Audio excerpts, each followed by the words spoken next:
रमज़ान करीम, रमज़ान करीम, मुबारक अलैकुम शहर।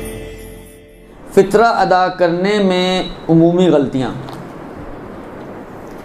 देखें, सबसे पहले तो मैं एक मसला आपकी खिदमत में अर्ज़ करूँ फ़ितरे के हवाले से, क्योंकि मेरा ख्याल है मेरी आज आखिरी क्लास है, फ़ितरे की बात नहीं हो पाएगी, तो यहीं पर रुक कर अब फ़ितरे का सवाल आए तो दो तीन चीज़ें आपकी खिदमत में अर्ज़ कर दूँ। एक तो ये कि माह मुबारक रमज़ान गुज़र रहा है। आप अभी माह मुबारक रमज़ान में जो मेरे दिन में तीनों मराजे के नज़दीक खुई खुमैनी सिस्तानी, आप अभी फ़ितरे ही की नीयत से फ़ितरा निकाल कर आप किसी फ़कीर को दे सकते हैं। फ़ितरा निकालने के लिए ज़रूरी नहीं है कि आप चांद रात का इंतज़ार करें। आप अभी भी रमज़ान में भी फ़ितरा निकाला जा सकता है। और आप मतलब बहुत से लोग ये कहते हैं यार हम चांद रात को फ़ितरा निकालें, ईद वाले दिन पहुंचाएं, तो उनके बच्चों के लिए मतलब किसी को ईद के कपड़े लेने हैं, ईद की शॉपिंग करनी है, तो उनको बिलाखिर इतना पहले तो मिलना चाहिए ना। तो ठीक है, आप रमज़ान में निकाल के दे दें। जिन फैमिलीज़ को आप देना चाहते हैं, आप अपना फ़ितरा अभी रमज़ान में निकालें और रमज़ान में निकालने के बाद उनको अभी से दे दें, ताकि वो अभी से ही ईद की तैयारी करना चाहें तो कर लें। तो पहला मसला तो ये है। अब यहाँ पर एक सवाल पैदा होता है कि ये जो हम बचपन से सुनते हैं कि जी पहले कर्ज़े की नीयत से दें, और वो उस सूरत में कि अगर आप रमज़ान से पहले फ़ितरा देना चाहें। आप रमज़ान से पहले अगर किसी को फ़ितरा देना चाहें तो रमज़ान से पहले फ़ितरा नहीं दे सकते। उसमें फिर ये फ़ुक़हा फरमाते हैं कि आप कर्ज़े की नीयत से दे दें, जब शब ईद आए तो उसी कर्ज़े को आप फ़ितरे के तौर पर करार देते हुए उनको फ़ितरे में हिसाब कर लें। तो ये भी हो सकता है कि अगर आप रमज़ान से पहले देना चाहें। बात औक़ात होता है कोई ख़ास अफराद होते हैं, ये मतलब 2-2, 3-3, 4-4 महीने बाद चक्कर लगाता है। अब इत्तफ़ाक़ से रमज़ान से पहले आ गया, आपने कहा अभी आया है तो ये आएगा मतलब 2 महीने बाद, 3 महीने बाद, और इसी को आप देना चाह रहे हैं, तो आप उसको कर्ज़े के तौर पे दे दें। बाद में उसको शब ईद उसको आप फ़ितरे के तौर पर हिसाब कर लें, तो सांप भी मर गया और लाठी भी नहीं टूटी आपकी। दोनों काम हो गए आपके दुरुस्त। ये हो गया आपका। अलबत्ता कोई रमज़ान के दौरान भी ये करना चाहे तो कर सकता है, मना नहीं है कोई, यानी किसी का दिल ना मान रहा हो, क्योंकि बाज़ चीज़ें ऐसी होती हैं वो इतनी ज़हन में बैठी हुई होती हैं कि दिल ही नहीं मानता कि शब ईद की बजाय मैं जो है मतलब आज 10 रमज़ान को जो है फ़ितरा निकाल दूँ। बचपन से एक चीज़ सुनते आ रहे हैं या प्रैक्टिस होती है इंसान की, तो वो इतनी आसानी से ये जो हलक है ना हमारा, उससे नीचे चीज़ें उतरती नहीं हैं। अगर ये आपके हलक में ना कोई चीज़ फंस जाए, फिर मेरा जुमला दुरुस्त। तो ऐसी सूरत में आप ये रमज़ान में भी अप्लाई कर सकती हैं कि रमज़ान में आप किसी को कर्ज़ा दे दें, फ़कीर शरई को जो साहिब शरायत हो, और जब शब ईद आए तो आप उस कर्ज़े के तौर पर हिसाब करके उसको बरी ज़िम्मा बना दें। तो ये रमज़ान के अंदर भी हो सकता है। ये एक चीज़।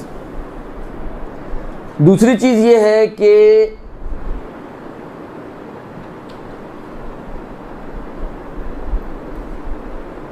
फ़ितरे में अगर इंसान ने फ़ितरा निकाल के रख दिया, मतलब आपने एक फ़ितरा निकाल के रख दिया, तो इंसान को ये पता होना चाहिए। ये बहुत बाज़ औक़ात गलती करते हैं लोग कि मतलब लमसम अमाउंट निकाल के रख देते हैं, उनको पता ही नहीं होता कि किस चीज़ की कीमत निकाल रहे हैं। ये गलत है। अगर कोई ज़्यादा देना चाहता है उसका तरीका मैं आपको बता देता हूँ। आप पहले तय करें कि आप किस चीज़ की कीमत निकाल रहे हैं। अगर सिस्तानी के एतबार से गालिब ग़िज़ा, जो आपके माशरे की गालिब ग़िज़ा है, उसमें से कोई भी चीज़ आप फ़ितरे के तौर पर 3 किलो पर हेड दे सकती हैं। चावल, आटा। अच्छा, खजूर हमारे माशरे की गालिब ग़िज़ा हो ये मुश्किल है, इसलिए उसको फ़िलन छोड़ दें आप। अगर सिस्तानी वाले खजूर के फ़ितरे पर इक्तफ़ा ना करें। अगर वो, अगरचे मैंने कहा ना कि बाज़ मराजे ने ये लिखा कि खजूर बेहतर है सबसे, लेकिन वो शायद या तो अपने माशरे और माहौल को मद्देनज़र रखते हुए, या बाज़ लोग एक्सेप्शनली खजूर को मानते होंगे, तो उस वजह से। लेकिन आगा सिस्तानी ने ऐसी कोई बात नहीं की है। लिहाजा गालिब ग़िज़ा जो माशरे की है उसके हिसाब से आप निकालें। गोश्त खाया जाता है, गोश्त का दे सकते हैं आप। अगर किसी को ज़्यादा देने का शौक़ हो रहा है कि सामने, क्योंकि देखिए बिलाखिर ये जाता फ़ुक़रा के पास है। हम लोग इसमें इतनी कंजूसी से काम लेते हैं, यकीन माने हमारी कोशिश ये होती है कि सबसे कम वाली चीज़ को लें, आटा, और आटे में भी अगर फ़र्ज़ करें, माला मिसाल दे रहा हूँ, रेट अगर 38 रुपये, तो हम ये भी नहीं कहते कि चलो राउंड करके 40 रुपये कर दें और 120 रुपये निकाल दें, हम 38 ही के हिसाब से निकालते हैं। वैसे कैलकुलेशन के हिसाब से होना यही चाहिए, लेकिन बिलाखिर आप देखें, आपने ये पैसा, चाहे आप मुश्तरी उसके वकील को भी पहुंचा रही हैं, तो बिलाखिर उसके पास से जाना तो फुकरा के हाथ में ना। अच्छा, फितरे की अमाउंट ऐसी अमाउंट होती है कि उसको चेंज करने की इजाज़त नहीं होती। अब आप चिल्लर के साथ 125 रुपये 8 आने बने, जब 8 आने हुआ करते थे तो आपने एक 8 आने का सिक्का भी डाल दिया। अब आप 8 आने की बजाय 125 को 130 रुपये कर दो, आप राउंड कर दो, 4 रुपये में सदके की नीयत कर दो, आप 4 रुपये खैरात के तौर पे डाल दो आप उसमें, ना उसको फितरे का हिस्सा बनाओ। लेकिन इतनी माशाल्लाह एक्यूरेट कैलकुलेशन होती है बाज़ मोमिनीन की कि क्या ही बोले इंसान। एक चीज़, दूसरी चीज़ है कि अच्छा, बाज़ लोग अपने हिसाब से, शायद मेरा ख्याल है कि उनके दिल में एक शायद पॉजिटिव चीज़ ये होती होगी कि नए नोट, मतलब 10-10 के नोट की गड्डी है तो वो नए नोट निकालते हैं। वो बाबा 10-10 की गड्डियाँ, किसी को 10-10 रुपये फितरे में, देखें ये तो ज़रूरी नहीं कि बताएं आप सामने वाले को कि फितरा दे रहे हैं, लेकिन जब आप ये 10-10 की नोटों की स्लिप उसके हाथ में पकड़ाते हैं तो उसको खुद ही पता चल जाता है कि क्या मिल रहा है मुझे। तो कोशिश करें कि ये जो, देखिए ये गलतियाँ ऐसी गलतियाँ नहीं कि जो फिक्री गलतियाँ हों, ये अखलाकी गलतियाँ हैं। ये अखलाकी गलतियाँ हैं कि सामने वाले को अगर आप ये चाहें कि पता ना चले, तो इतना खुला पैसा जमा हो जाता है कि बिलाखिर इंसान बाज़ का सोचता है कि अब ये दे, किसको दे, क्या कह के दे, क्योंकि बाज़ लोग तो हसास होते हैं बहुत, उनकी इज़्ज़त नफ्स इन चीज़ों का को गवारा नहीं करती कि आप उनको कहें जी मैं ज़कात और फ़ितरा आपको दे रही हूँ, ये सदका आपको दे रही हूँ। और अच्छी चीज़ है ये, इज़्ज़त नफ्स का ख्याल रखना ये बहुत अच्छी चीज़ है। जब वो अपने इज़्ज़त नफ्स को मजरू करने के लिए तैयार नहीं, तो आपको भी हक़ नहीं कि आप उसकी इज़्ज़त नफ्स को मजरू करें, दुरुस्त। लिहाजा कोशिश करें कि इनको इस अंदाज से दें कि पहुंचाने के लिए जिसको भी पहुंचाया जाए उसके एतबार से थोड़ा आसान हो जाए। आप खुद भी अगर दे रही हो तो आपको भी बाद में शर्मिंदगी ना हो कि यार सामने वाला सोच रहा होगा कि मुझे उठा के पता नहीं क्या दे दिया इन्होंने। तो उसको आप राउंड कर सकती हैं, बड़े नोट बना सकती हैं। हालांकि मैंने कहा ना कि जाना तो फ़कीर ही की जेब में ना, हालांकि 2 पैसे ज़्यादा चल जाएँ, उस 2 पैसे पे आप सदक़े की नीयत कर सकती हैं, उस 2 पैसे पे आप इन्फ़ाक़ राह खुदा की नीयत कर सकती हैं, खैरात की नीयत कर सकती हैं, कोई और नीयत जो इजाफी अमाउंट है। आप अपनी कैलकुलेशन वही रखें कि जी फ़ितरा मसलन 125 रुपये और 8 नहीं है, मगर ये जो 4.5 रुपये जो मैंने एक्स्ट्रा डाले हैं इसके अंदर वो सदका है, कोई अर्ज नहीं है इसके अंदर। कम से कम लिफाफा खटखट तो नहीं करेगा वो जो इसके अंदर चिल्लर डला हुआ होता है। अब वो ये मैंने कहा ना कि ये चीज़ें ऐसी हैं कि इनको पहुंचाना मुश्किल काम होता है और संभालना भी मुश्किल काम होता है। लिहाजा कोशिश करें कि इसको थोड़े बेहतर अंदाज से अदा करें। शब ईद इसकी नीयत की जाती है। शब ईद से लेकर जिन लोगों ने ईद की नमाज़ पढ़नी है उनके ईद की नमाज से पहले तक, और जो ईद की नमाज नहीं है क्योंकि मुस्तहब छोड़ सकते हैं, तो वो ज़ोहर तक इसकी नीयत करके इसको निकाल दें। अलबत्ता ज़ोहर के बाद अगर कोई निकालना चाहे तो भी इन्होंने एहतियात यही कही है कि एहतियात यही है कि ज़ोहर के बाद भी निकाले, और देते वक्त दोबारा से नीयत करें। अगर डिले करके दे रहे हैं तो देते वक्त दोबारा से नीयत करें और नीयत करके उसको अदा करें। कोई माकूल चाहे उर्फ़ी उज़्र हो अगर आपके पास है तो आप इसको निकाल कर डिले कर सकते हैं। माकूल उज़्र में ये हो सकता है कि मतलब फ़र्ज़ करें आज आपने निकाला है, 2 दिन बाद कोई आने वाला है जिसको आप देना चाहते हैं, एक माकूल उज़्र है, तो आप 2 दिन इसको रोक सकती हैं। लेकिन अगर आपके पास कोई माकूल उज़्र नहीं है तो फ़ौरी तौर पर या पहुंचा दें, या ये कि मुश्तरी या उसके किसी वकील के हाथ में आप जाके दे दें ताकि आप बरी ज़िम्मा हो जाएं। एक दफ़ा जब आपने फ़ितरे की अमाउंट निकाल दी, अब आप उसको चेंज नहीं कर सकती। ये एक गलती बहुत होती है। आपने खुले निकाले, बाद में आपको खुल्लों की ज़रूरत पड़ी, आपने वहाँ पे बंदा नोट रख दिया, खुले उठा लिए, नहीं उठा सकती आप। आपने वहाँ बंदे रखे, आपको आपके हाथ में खुला था, आपने कहा चलो बंदे मैं ले लेती हूँ, खुला वहाँ रख दिया, बंदे नोट उठा लिए, ये नहीं हो सकता।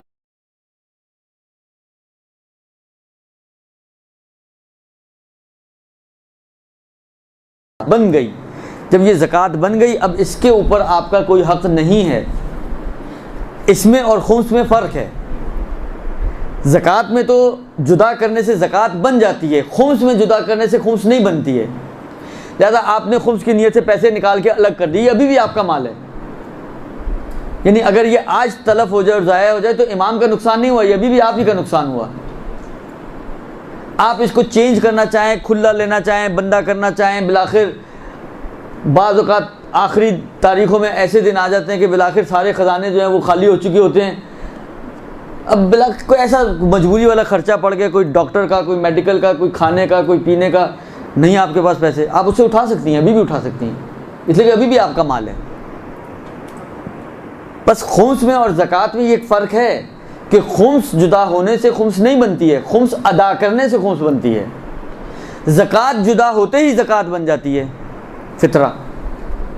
लिहाजा वो अभी भी आपका माल है, खुम्स वाला माल अगर जुदा कर दिया, लेकिन ये अब आपका माल नहीं रहा। जब आपका माल नहीं है तो आपको तसर्रुफ़ का हक़ भी इसमें नहीं है। लिहाजा आप इसके अंदर अब तसर्रुफ़ात सिर्फ एक तसर्रुफ़ कर सकते हैं, वो ये कि इसको उठाएं और किसी मुस्तहिक़ को, जो जामिउ शराइत इंसान है, उसको दे दें। इसके अलावा आप इसमें कोई और तसर्रुफ़ नहीं कर सकते। दुरुस्त जी। एक आखिरी मेरा ख्याल है मसला मैं फ़ितरे के हवाले से बयान कर दूँ। पहले एक सवाल पेश करूँ और फिर उसका जवाब। बाहर के लोग जो बाहर के मुल्कों में रहते हैं, बाज़ औक़ात ऐसे मुल्कों में जहाँ पे फ़ुक़रा नहीं होते या साहिब शराइत फ़ुक़रा मौजूद नहीं है, वो पाकिस्तान में फ़ितरा देना चाहते हैं, या कराची में एक रहने वाला फ़र्ज़ करें लाहौर में किसी को फ़ितरा देना चाहता है, तो क्या मैं अपने मुल्क से फ़ितरे को या अपनी शहर से फ़ितरे को बाहर निकाल सकता हूँ? एक सूरत जो निकालने की है वो ये है कि अगर आपके शहर में कोई फ़कीर मौजूद नहीं है तो फ़कीर ना होने की सूरत में आप फ़ितरा अपने शहर से बाहर उस शहर की तरफ लेके जा सकते हैं जहाँ पे फ़कीर मौजूद है। बस पहली सूरत वो यही है, मतलब मैं कराची में रहता हूँ, मैंने फ़ितरे की नीयत की इस माल पर, और कराची में मुझे कोई फ़कीर ही नहीं मिल रहा। फ़र्ज़ करें, हालांकि एक मिसाल है, यहाँ तो हर दूसरा आदमी ऐसे फ़कीर है, लेकिन समझाने के लिए फ़र्ज़ करें कि कराची में कोई फ़कीर मौजूद नहीं है, तो अब क्या किया जाए? अब मैं ये कर सकता हूँ कि इस माल को उठाऊँ। अगर मैं फ़र्ज़ करें हैदराबाद जा रहा हूँ और वहाँ पे कोई फ़कीर मौजूद है तो मैं हैदराबाद ले जाऊँ और वहाँ पे किसी फ़कीर को दे दूँ, ये कर सकता हूँ। बस पहली सूरत ये है कि मैं फ़ितरा निकालने के बाद उस माल को फ़कीर न होने की वजह से शहर से बाहर निकाल सकता हूँ, ये एक। दूसरी सूरत जो बन सकती है वो ये बन सकती है, अब जो दो बाब की सूरतें जो आ रही हैं थोड़ी टेक्निकल सूरतें हैं, उसमें थोड़ा सा तवज्जो आपकी दरकार है ज़्यादा। दुरुस्त। मतलब फ़र्ज़ करें मैं कराची में हूँ, कराची में फ़कीर भी मौजूद है, उसके बावजूद मैं चाहता हूँ कि लाहौर में, मतलब फ़र्ज़ करें मेरा कोई रिश्तेदार है, अजीज़ है, कोई बहुत ही ज़्यादा दोस्त है, ज़रूरतमंद है, मैं उसको देना चाहता हूँ। मतलब उसकी बेटी की शादी है या कोई ख़ास मतलब मेडिकल का कोई बड़ा ख़र्चा उसकी गर्दन पे आया हुआ है, वो बहुत परेशान है, तो मैं उसको देना चाह रहा हूँ। इनके कराची में फ़कीर मौजूद हैं, तो पहले मसले से ये बात तो क्लियर है कि अगर आपके अपने शहर में फ़कीर मौजूद है तो आपको हक़ नहीं है कि आप इस माल को, जो ज़कात का माल है, आप जो फ़ितरा है, आप कराची से बाहर ले जाएं। हक़ तो नहीं है, लेकिन दिल मेरा चाह रहा है कि मैं उसी को दूँ लाहौर में। अब करूँ तो क्या करूँ? कोई शरीयत ने इसकी राह निकाली है? अल्लाह मुश्तहिद के वकील से पूछने के अलावा वाली राह मैं नहीं पूछना चाहता, पूछे बगैर कुछ कर सकता हूँ मैं? दो रास्ते हैं यहाँ पर कि आप पूछे बगैर ये काम कर सकते हैं। एक रास्ता ये है कि अगर आपका कुछ माल जो फ़ितरे के बराबर हो, कम से कम इतना माल आपका लाहौर में पड़ा हुआ हो किसी मसलन आपके जान पहचान वाले के पास, तो आप उसको बोलें कि तुम मेरे माल को लो, उस पर मेरी तरफ से फ़ितरे की नियत करो और ख़ामोशी से जाके ये फ़लाँ साहब को पहुँचा दो। एक तरीका ये हो सकता है।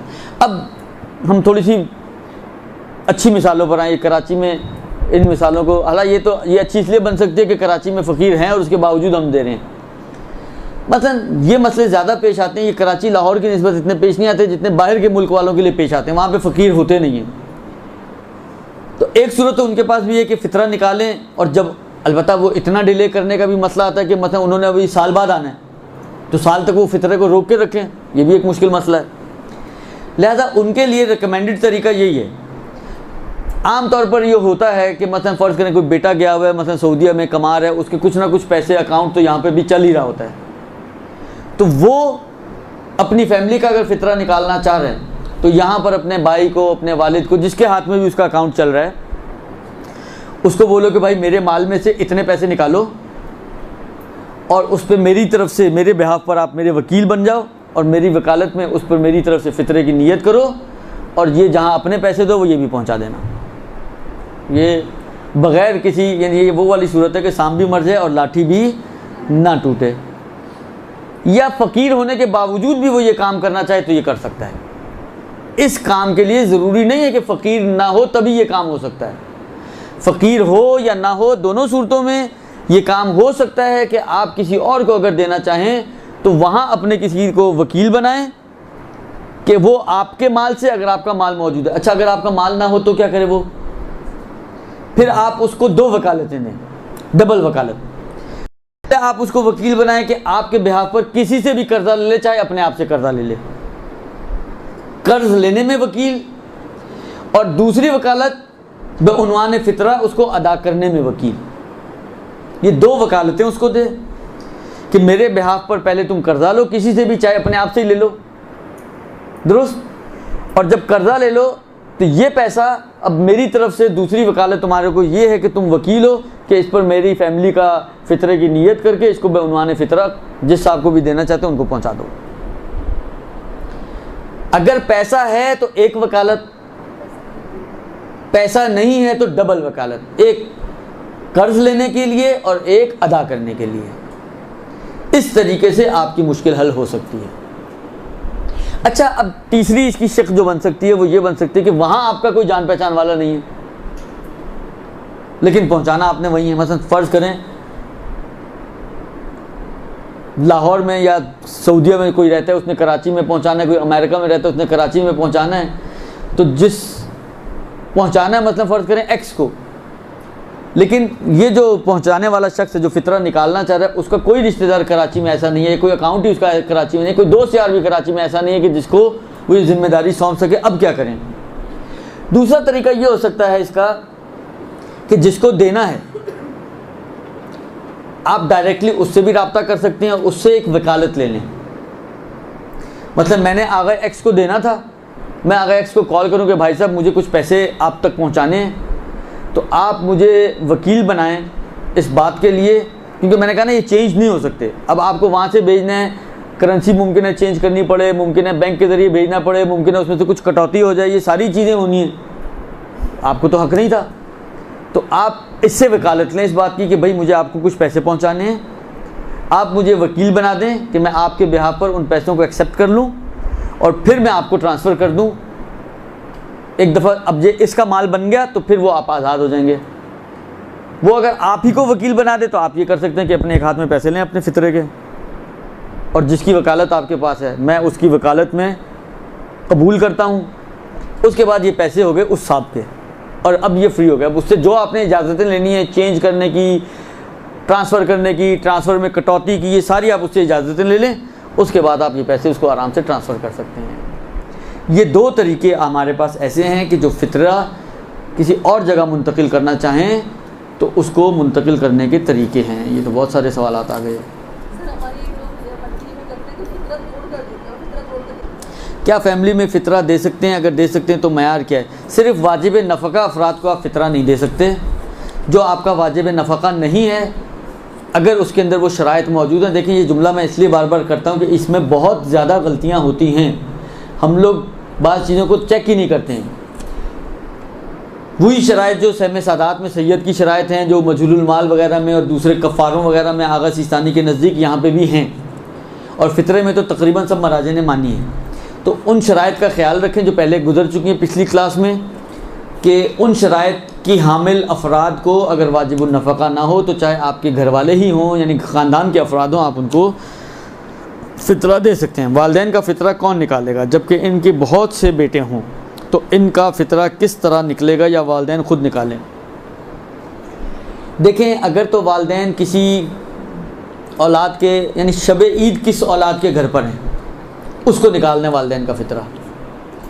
क्योंकि जिसके घर पर शब ईद, मुमकिन है मसलन एक वालिदैन हो जो 26-27 दिन एक रोज़े पूरे 26-27-28 रोज़े एक बेटे के घर रहे हों, 2 दिन पहले दूसरे बेटे के घर मुंतकिल हो गए। अब शब ईद सारा महीना इस बेटे के पास रहे हैं, फ़ितरा ये नहीं निकालेगा। जिस बेटे के पास शब ईद थे वो बेटा जो है फ़ितरा निकालेगा इनका। और अगर बेटे फ़कीर हैं और वालिदैन खुद गनी हैं तो वालिदैन फिर अपना फ़ितरा खुद निकालेंगे उस सूरत में। हमने किसी दर्स में ये फरमाया था कि नाना नफ़का उठाने वाले पर ही फ़ितरा वाजिब होता है, और चांद रात को किसी के घर जाएं, वहाँ रहें, लेकिन फ़ितरा नाना नफ़का उठाने वाले पर ही आएगा। ये बात अपनी हद तक सही है, ये जो जुमला है ये अपनी हद तक सही है, लेकिन होता ये है कि जब आप किसी के पास रहने के लिए जाते हैं तो उर्फ़ी तौर पे आप इस वक्त उसके अहलो अयाल शुमार हो रहे होते हैं, इसके नानो नफ़क़े में शामिल हो जाते हैं। तो क्योंकि आप उसके नानो नफ़क़े में शामिल हो जाते हैं, लिहाजा उसकी गर्दन पे आपका फ़ितरा था। कानून यही है, लेकिन मैंने कहा ना, समझने में शायद मुझे लगता है कुछ यहाँ पे मिसअंडरस्टैंडिंग हुई है। और वो यही है कि ऐसा नहीं है कि आप रहें कहीं पे भी तो नानो नफ़का किसी और के ऊपर चल रहा है, नहीं। जहाँ पे आप रह रहे होते हैं उर्फ़ी तौर पर आप उसके घर वालों का हिस्सा काउंट होते हैं। इतना इसीलिए ये मसला आता है कि अगर कोई शख्स चांद रात सिर्फ इफ्तार के लिए जाए, इफ्तार करके उठ के आ जाए, इसका फ़ितरा इस मेज़बान पर वाजिब नहीं है। क्यों? इसलिए कि इतने से खाना खाने से सिर्फ ये उसके घर वालों की तरह ट्रीट नहीं होता। घर वालों की तरह उस वक्त ट्रीट होता है जब ये उसके पास रहने के लिए जाए।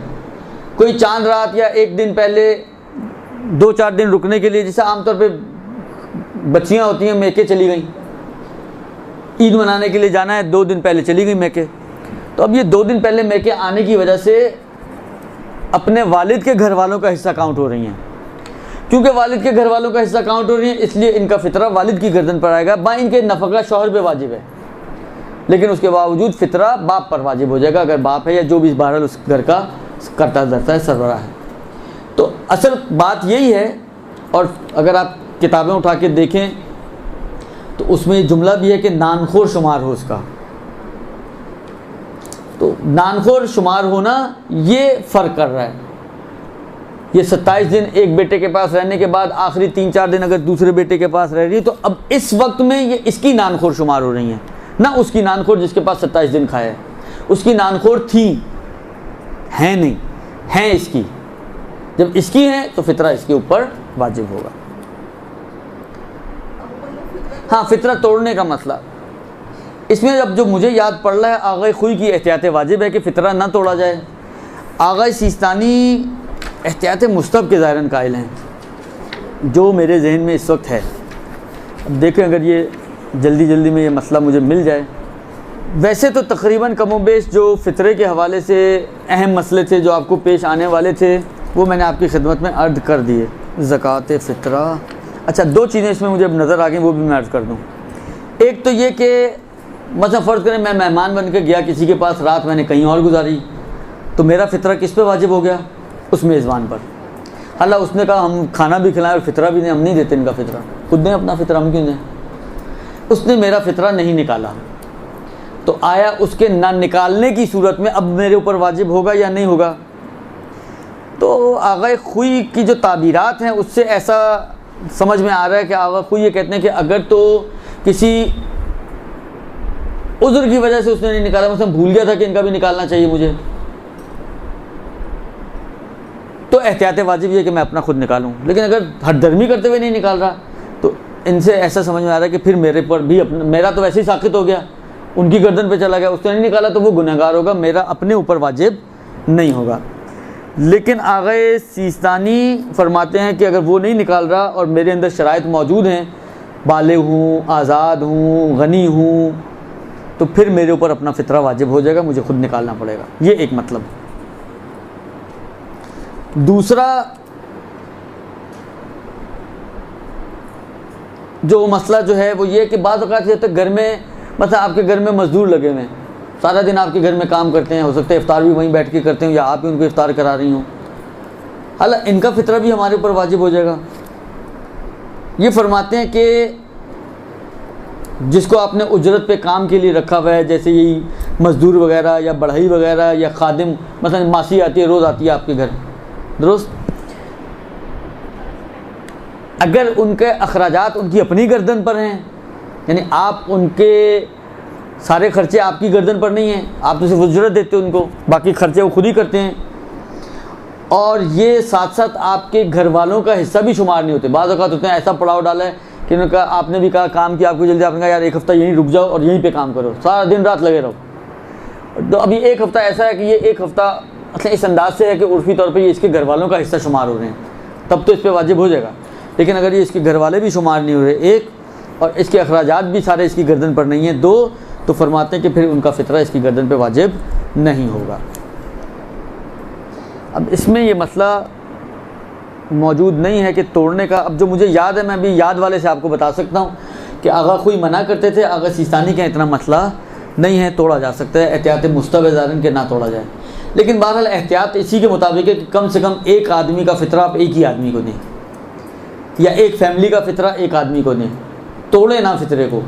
मसलन 700 रुपये बने, आप 350 एक को दे दें, 350 एक को दे दें, ये काम ना करें, बीच में फ़ितरे की अमाउंट टूटे ना, इस अंदाज से फ़ितरे को अदा करें।